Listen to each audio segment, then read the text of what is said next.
Hello guys, welcome to my shrimp room. Today we're going to do a update of my room for 2020. This will be the first one of this year. I have changed quite a few things which you will see. Also guys, please stay to the end because I will be doing something that you might want to see. Okay, I'm not going to give it away, so you will have to watch to the end or skip to the end to see what it is. So guys, let's just get started. I'm going to go over all my tanks in the room. I've already taken some macro footage. There's quite a few things changed in most of the tanks for the good of the shrimp room. We have some new tanks as well. We have another tank planned for the bottom of this rack here that I've still undecided for. I just can't think what I want to put in it, right? So stay tuned for that guys. If you're new to the channel, please do subscribe. Hit that like button and bell notification to never miss another video, right? Let's get into it. Go! Okay guys, we're going to do old school. I'm actually going to hold the camera like this and we're just going to go from rack to rack like we used to do before. I know it's a little bit more cinematic when I have the camera on the ground than the tripod, but today I'm sick. You could probably hear my voice. If I start to sniffle or sneeze, please excuse me. Okay, so let's get onto this rack here. Let's start at the top. A lot of the plants have been removed. We're probably going to add one or two tanks to the top here as well, like in this configuration, one long, one width, because it will fit, right? So that's what's going to happen up there. Let's go to the Opo'uli tank. This tank is pretty much same as same. I think this Chisora light has, something's happened to it because it's nowhere near as bright as it was before. You guys will remember I maybe complained about this light being a little bit too bright. There was tons and tons of algae in these tanks. Well, something's happened to it and it's like half as bright as it was. But I actually like it better this way, right? So fingers crossed it stays this way. On the Opo'uli tank we have added some extra lava rock in here. Nothing at all has changed. I'm told just to leave this be. The shrimp that are in here, when I do see them, they're very red and very healthy looking. It has quite the build-up of algae and stuff on the side. So guys, trust me when I say this. This type of tank is leave it as it is. Don't keep on messing with it. Don't keep on doing water changes. Don't try and keep on fixing something when there's nothing actually wrong. The shrimp are just like this Opo'uli. Alright? Let's go to, let's go to the Blue Dreams. These guys are doing really, really well. There's probably, I don't know, very conservatively, I would say 100 plus shrimp in here now. We started with 10, I think, a few months back. The tank has a big ball of algae growing in the middle. I quite like this one. This is why it's still in here. But I like it because I can see all the little baby shrimp that are in and amongst the right. So that's all that's changed in here.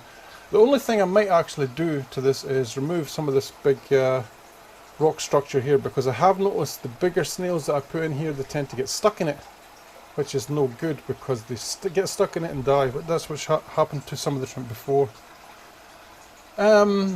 So going forward we'll remove some of that stuff and we'll probably put in some Java fern and maybe a few moss balls, something like that.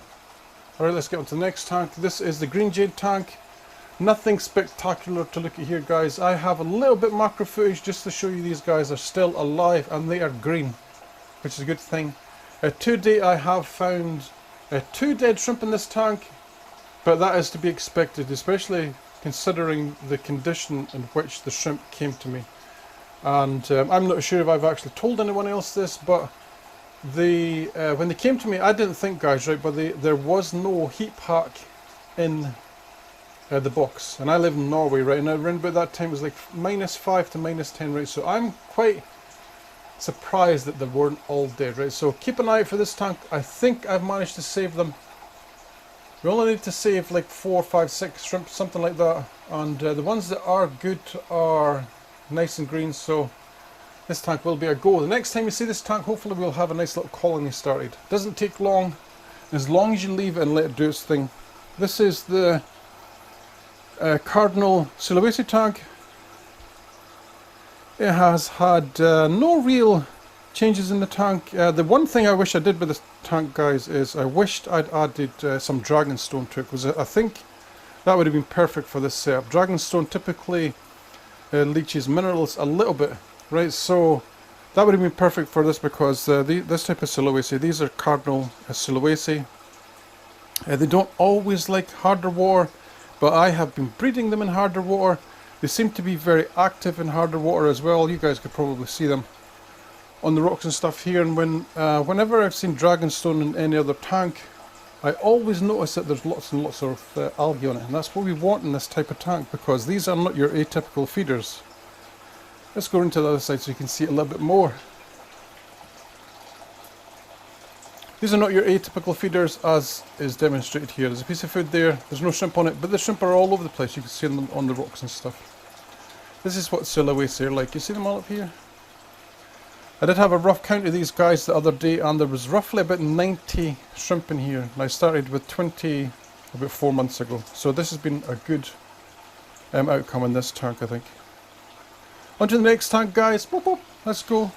While we're talking about the Sulawesi, we are using SodaStream to make the mineral mix for this as well. This will come in another video, but just to let you guys know, I've actually done it and it works.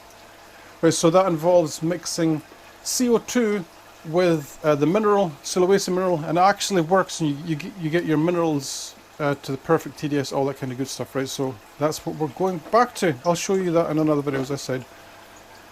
These are my dwarf Texarkana crayfish. You can probably just see one of the beautiful, this female here is absolutely stunningly gorgeous. You will see that on a piece of macro footage. There's lots and lots of babies. I removed all the blue tigers in this tank. They have went into another tank, you'll see them in a minute. And we removed all the shrimp that were over here, that were in that little plastic tub. We put them in here, the crayfish. I keep on saying shrimp, but there's lots and lots of them. I got 8 of these, was maybe 8 months ago, and they bred, guys, and they bred and they bred, and it was the kind of thing where they just didn't really do much because they were in a tub. I couldn't really see what was happening. So I think this is for the good of these little dwarf crayfish, Texarkanas. As I said, they're gorgeous. Sometimes you get a little blue one as well, which will be interesting to see. If we get 1 or 2 blue ones, then we could try maybe breed them out more, kind of thing. This little thing here has been the same for a long time. I actually have plans to do something with this. We're going to put a light above it. We're going to remove all this duckweed and probably put a tiny little filter on here, and just to get it looking a bit better than it is, because honestly, guys, right, I sit here when I'm streaming and stuff. This is where I sit. This corner, my laptop sits here. I do watch this tank. I love it, seeing these little crayfish in here. This one is just nothing. Looks pretty, but I don't sit and watch it. It's the kind of tank where you glance like this onto the next thing. Right, so this is something we'll have to change. We have to make it like a feature or remove it. That's the whole goal of my shrimp room, is to make things practical or remove them. Right, let's see where we go now. Let's go over to this one. Over here we have our fancy crystals, which are doing amazingly good. I removed all the tangerine tigers in here. There is still the odd one. I can see the odd one still here.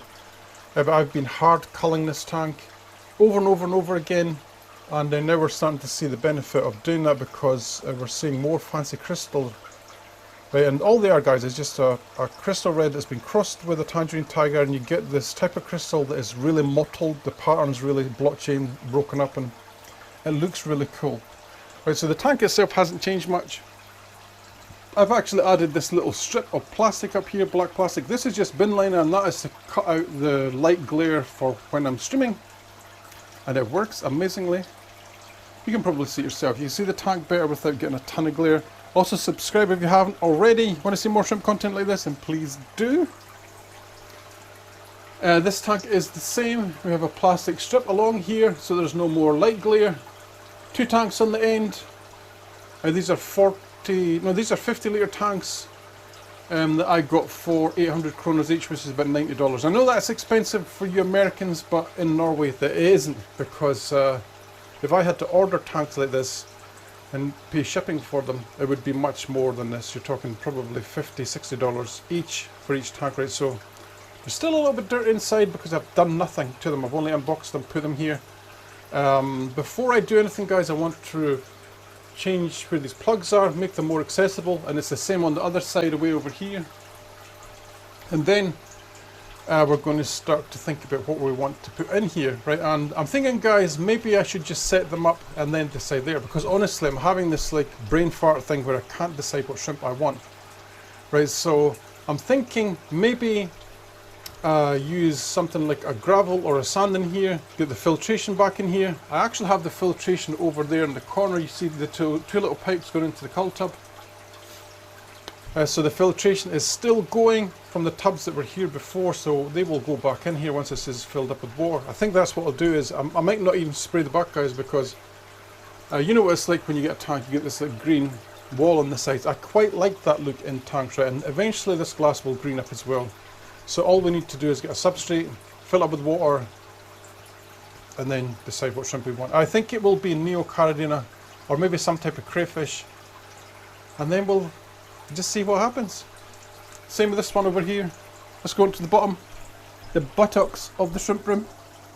MacShrimptanks buttocks. These are my royal blues. They're getting moved. I've actually already moved some of them already. Did I miss this tank? Maybe I did. I didn't I? I started talking about it and then I went away from it. So this tank is going to be the royal blue tank from now on. You can see I've actually already put some of them in here. The tank itself has had a little change. The big Hamburg Martin filter is no longer in there because I reckon that they just fill up with crap and detritus, which I don't want. I want my filters to be functional. I don't mind if they get stuffed full of detritus, but they must still work and be functional. And I almost swore there. They must be airfinal. I want them to be functional, so they must be able to draw water across the surface, right? So a Hamburg Martin filter will eventually clog up and you won't be able to clean it unless you remove the whole thing, which can be really hard to do in a tank that's full of shrimp, right? So these guys, you will see some macro footage as well. I put the bricks in there just to give them somewhere to hide. You notice that's a theme in my tanks.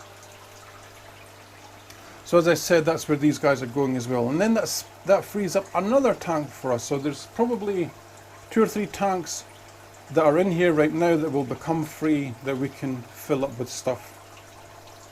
Tangerine tigers, nice little spixie snail there.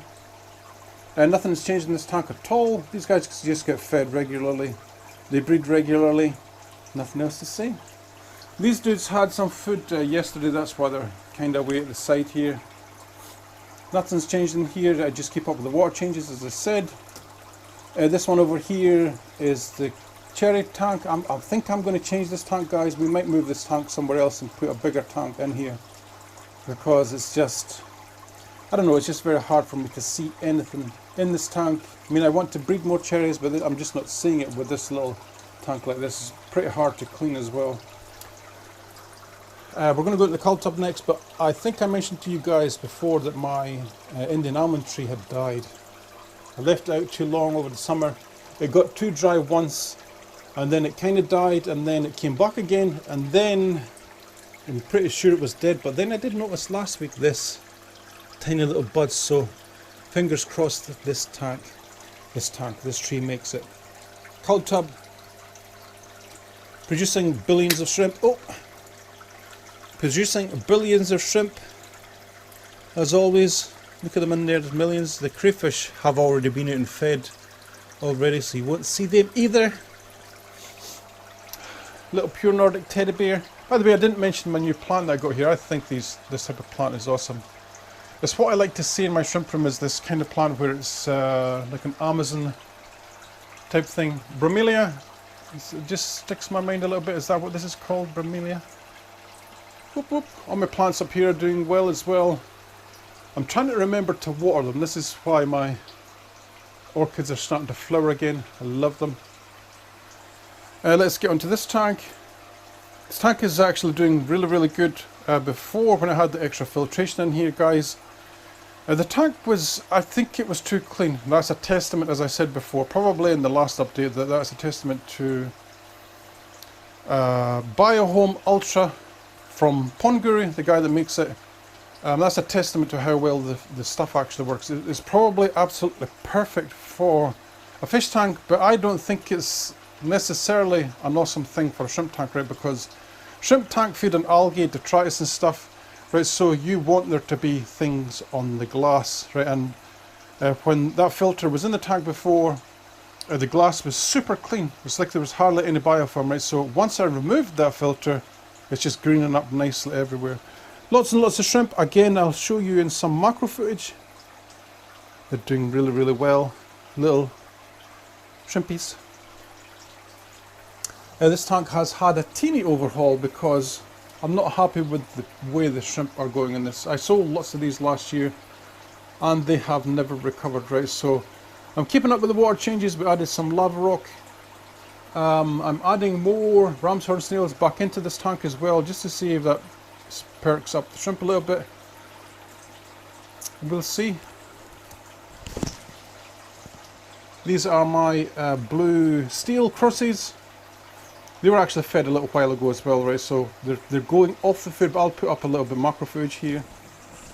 Guys, I'm not sure if I mentioned this before, but I think I did in a stream. I've actually put a little pipe going in here with more oxygen, and I've noticed the shrimp are a little bit better, bigger. This tank is has always had an issue with you know, the shrimp staying small, and it's just probably, it's either not enough food, which I don't think it is because I feed my tanks quite regularly, or lack of oxygen, or you know, it could be something in the water like a hormone that they excrete to stop them growing, or it could be something from their waste.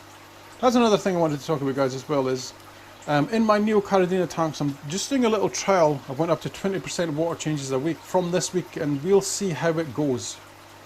Alright, because there's a reason I can't do 20% water changes in a bee shrimp tank because of the active soil, right? So when you do a too big a water change, the parameter shift is too big in an active soil, but it shouldn't be an issue in a inert soil, right? Because there's nothing for it to change. It should really be the same all the time. Right, so we're going to go up to 20% water changes a week on my Neo Cardinal tanks. And we're going to see how it goes, because I've noticed a lot of you guys do much bigger water changes than I do. And some of you guys have like utter monster colonies of Neo Cardinal, right? So that's something we're going to try. Project Red has been very successful. Did I say that right? You're not going to see it here either. This is something you probably have to watch in like a future stream or something. We have 8 adults in here, and they've had a ton of babies, but obviously I've fed them. They've all went to the bark.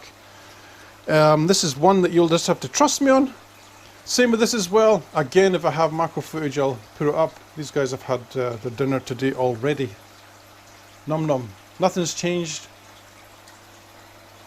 This tank has probably a kilo of lava rock added to the tank. You can see, I don't know why, the Malaysian trumpet snails seem to love living in and about and amongst it. They do, they love it. We have our colony of painted fire reds, lots and lots and lots of them. There's probably, I don't know, 400 or 500 painted fire reds in here. This tank, guys, is quite interesting as well, because the Sulawesi tank doesn't die off, but it is definitely growing. You can see the volume is starting to cross here. These snails, Marissa snails, they eat all the plants in the tank. I noticed that they've not eaten the Busa philandra either.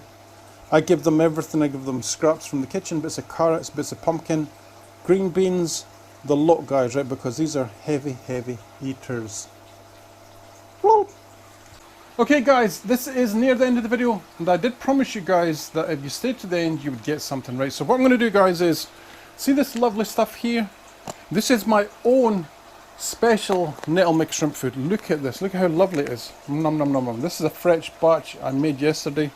It's super, super green because I add a lot of spirulina powder to mine. It's probably at least 50% spirulina, so the food itself is quite expensive to make.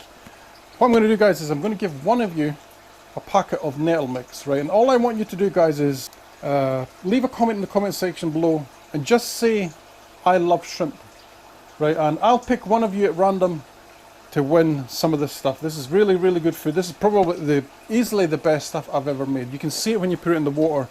You can see the algae coming off it. If a lot of you guys don't know already, right, the nettle mix is a nettle based food, but it has lots and lots of algae and other good things in it, like beta-glucans, etc. Right, and the reason I'm going with more and more algae in my foods, even though it is expensive, costs me circa 30 euros a kilo for spirulina powder, the good stuff, not just the junk that you can buy off eBay. It can be very expensive, right, guys, like, but shrimp in general, they eat, the main thing they eat is algae. In the wild, the main thing they eat is algae, right? So give them a high quality, high protein food as well, because spirulina is quite a high protein food. It's very, very good for them. Okay, so thank you for watching. If you haven't subscribed already, please do. Hope you enjoyed today's video. Please give me a big thumbs up if you have. And I'll catch you in the next one. There's a shrimp stream tomorrow, by the way. MacShrimptanks, Monday night shrimp room talk, or whatever I call it, shrimp chat thingamajig. And it is on a Monday night, which is tomorrow at the time you see this. So guys, thank you for watching. I'll catch you in the next one. Happy shrimp keeping. Blah, blah, blah.